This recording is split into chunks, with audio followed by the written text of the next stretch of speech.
राजस्थान में बीजेपी सत्ता पा गई है। जी हाँ, एक बार बीजेपी एक बार कांग्रेस वाला पुराना सिलसिला 33 साल 30 साल पुराना सिलसिला कायम रहा है। सवाल खड़ा हुआ है कि राजस्थान का मुख्यमंत्री कौन होगा, सदारत करने वाला कौन होगा, सिपह सालार जो इन 115 या 20 टीम के जो सदस्य हैं उनकी सदारत करेगा राजस्थान की सबसे बड़ी पंचायत विधानसभा में। वसुंधरा राजे क्या राजस्थान की तीसरी बार सीएम बनाई जाएंगी? गजेंद्र सिंह शेखावत बुलाए गए हैं अकेले दिल्ली। नतीजों के बाद बड़ा अपडेट यह है कि गजेंद्र सिंह शेखावत को तलब किया है, बुलाया गया है। चुनावी माहौल में जिस तरीके से बाड़मेर और जालोर को अगर छोड़ दें तो मारवाड़ में सुपड़ा साफ कर दिया बीजेपी ने कांग्रेस की जैसलमेर सीट बीजेपी छीन लाई है। पोखरण, ओसियां, फलोदी, लोहावट, शेरगढ़, जोधपुर शहर की सूरसागर सीट और भी लूणी समेत तमाम सीटें, सिवाना और बहुत सारी सीटें जो है वो बीजेपी जीत गई है। पाली में भी 5 सीटें 6 में से, सिरोही में 3 में से 2। गजेंद्र सिंह शेखावत बड़ा एक नाम उभर के आए हैं।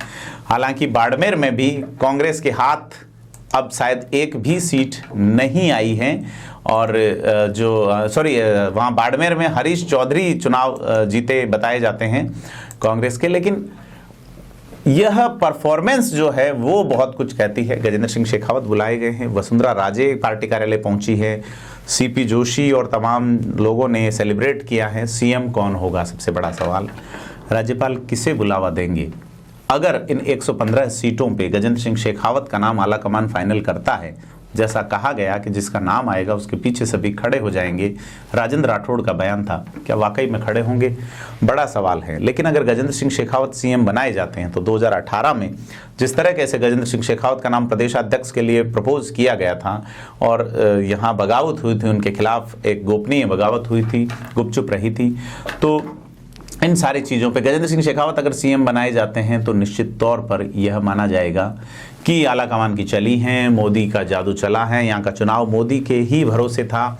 लेकिन वसुंधरा राजे को भी कम नहीं आंका जा सकता। उनका जो पूरा मैनेजमेंट और उनकी जो टीम काम कर रही है, यह भी देखने वाली बात होगी कि किस तरीके से वो टीम जो है वो लगी हुई है। हालांकि राजनीति में स्थायी दुश्मनी और स्थायी दोस्ती नहीं होती। चूँकि सत्ता मिली है बीजेपी को लंबे अरसे बाद में, नाम जो चल रहे हैं सीएम के लिए उसमें दिया कुमारी का है, उसमें बाबा बालकनाथ का है, उसमें और भी कई लोग हैं। सतीश पूनिया का नाम था लेकिन सतीश पूनिया चुनाव ही नहीं जीत सके हैं। बड़ा सवाल ये है कि अब सीएम किसे बनाया जाए? क्या गजेंद्र सिंह शेखावत को बनाया जाए तो उन्हें उपचुनाव जीतना होगा। कौन सा उपचुनाव जीतेंगे वो? किसे बिठाया जाएगा? क्या वो करणपुर से चुनाव लड़ेंगे? क्या करणपुर राजेंद्र राठौड़ लड़ सकते हैं? बड़े सारे सवाल हैं। लेकिन राजस्थान में मुख्यमंत्री जो है वो पद बहुत इंपॉर्टेंट पद, और उस पद के लिए जो कोशिशें चल रही हैं वो अब शुरू हो गई है। भाजपा जश्न में है, कांग्रेस निराशा में है। कांग्रेस की सीटें खूब आई हैं। हमारा अनुमान था 65 से 70 सीटों के बीच में 120 बीजेपी, लेकिन वही आसपास ही रहा है। सट्टा बाजार जरूर फिर एक बार बाजी मार ले गया, लेकिन ओपिनियन पोल और मीडिया का जो कंठफाड़ आर्तनाद था वो थोड़ा अलग नजर आया। कई ज्योतिष जरूर अशोक गहलोत को महान साबित करने की कोशिश करते रहे। हालांकि वो सारा डिजाइन बॉक्स का जो डिजाइनिंग थी वो जरूर उसी डब्बे में घुस गई है जहां से निकली थी। लेकिन राजस्थान में अब बीजेपी काबज हो गई हैं। अब बीजेपी जो है वो सरकार बना चुकी हैं। बीजेपी ने सबसे पहले 1990 में यहाँ सरकार बनाई, फिर 93 में बनाई, फिर 2003 में और फिर 2013 में अब बीजेपी बना रही हैं 5वीं बार सरकार। तो यह बड़ा एक आप देखेंगे कि बीते अगर 33 साल की बात करें तो 33 साल में शुरुआत के जो है 8 साल वो कांग्रेस रही, उसके बाद में बीजेपी रही, 15 साल कांग्रेस रही, 18 साल बीजेपी रही। बीजेपी का एक बार फिर से टर्न शुरू हो चुका है। यहाँ पराठा पलटने वाला है, जज्बात भी पलटते हैं लोग 5 साल में और अपना मुखिया तरीके से चुनते हैं। राजस्थान के लोग फ्री की स्कीम्स पे ज़्यादा, क्योंकि यहाँ भुखमरी नहीं रही, अकाल रहा, तो लोग ऐसा नहीं है कि आप अनाज देके या आप 2 पैकेट चावल, गेहूँ और मसाला देके सत्ता प्राप्त कर लेंगे। आप मदद कीजिए, लेकिन राजस्थान की जो भी सत्ता पाएगा उसे सोचना होगा कि राजस्थान की ज़रूरत ये नहीं है कि आप अनाज दीजिए, आप इस तरह की चीज़ें दीजिए, फ्री के मोबाइल दीजिए। फ्री के नाम राजस्थानी स्वाभिमानी प्रदेश हैं, फ्री के नाम पे आपको सत्ता नहीं सौंपेगा ये प्रदेश। ऐसे में कांग्रेस की तमाम योजनाएं धराशायी हुई हैं, धरातल पे गिरी हैं। बीजेपी ने जो मैनिफेस्टो दिया था उसमें भले ही कम नौकरियां थी, लेकिन बीजेपी का ये कहना है कि हम वादा पूरा करेंगे। गारंटी शब्द जो है वही लोगों के सबकॉन्शियस माइंड में चढ़ नहीं पाया और सरकार जो है वो बन नहीं पाई, कांग्रेस की रिपीट नहीं हो पाई। अशोक गहलोत, सचिन पायलट खेमा जो है वो शांत है, खुश हैं, आनंद में होगा ही निश्चित तौर पे। लेकिन चूंकि अशोक गहलोत हैं, उनकी विदाई हो चुकी है और भाजपा जो है वो एक बार फिर से सरकार बना चुकी है। अब सबसे बड़ा सवाल है कि सदारत कौन करेगा। भाजपा ने बड़े पैमाने पे जीत दर्ज की है। उत्तरी भारत के 3 प्रमुख राज्य जो कभी बीजेपी के गढ़ हुआ करते थे, पिछले सत्ता में गंवा बैठी थी बीजेपी, इस बार इसको फिर से बीजेपी ने गेन किया है। फ्री वाली स्कीम्स कांग्रेस की काम नहीं आई और भाजपा के जो मैनिफेस्टो थे, घोषणा पत्र थे, उन पे लोगों ने शायद भरोसा किया। सबसे बड़ी चीज है कि सिटी यानी कि मेट्रो इलाकों में मोदी का चेहरा चला, मोदी का मैजिक चला और जो बाकी के इलाके थे वहां पे जो मैजिक चला है वो खास तौर पे चला है स्थानीय चेहरों का, जाति के बेस पे। बीजेपी ने कास्ट इक्वेशन साधे हैं निश्चित तौर पे।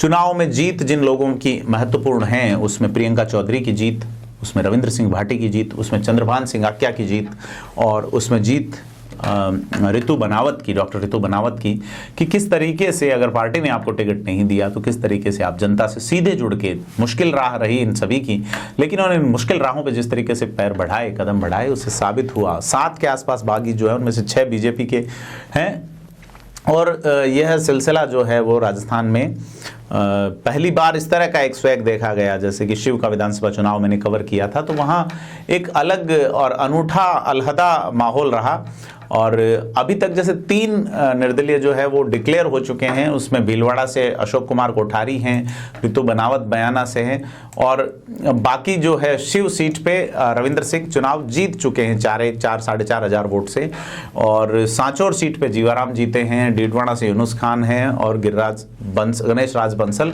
हनुमानगढ़ से 7 निर्दलीय इलेक्शन जीत गए हैं। और अभी जो सीटें आई हैं उसमें 131 सीटों की चुनाव आयोग कुल घोषणा कर चुका है। बीजेपी 81 जीती है, कांग्रेस 44 पे है।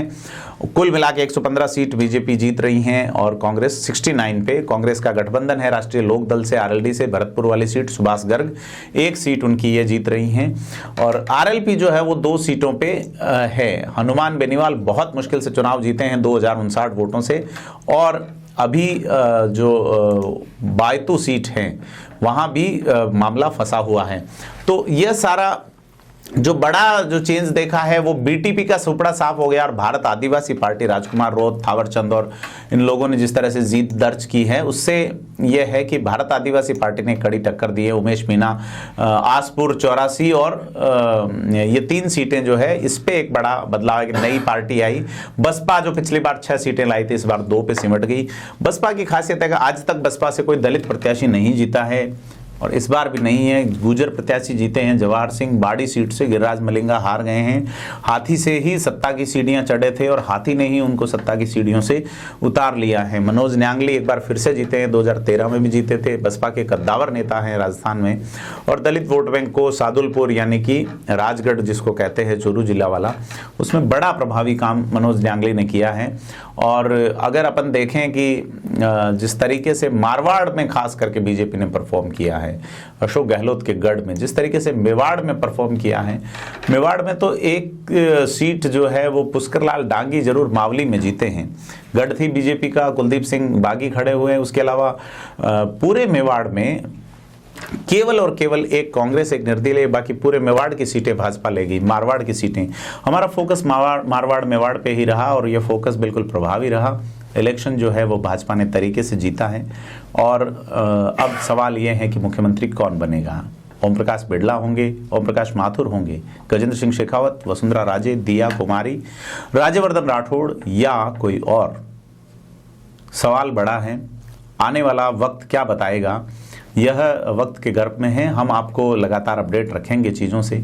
आपसे अपील है कि आप थिंक 360 के साथ जुड़े रहें और हमारे चैनल को लाइक, शेयर, सब्सक्राइब करें।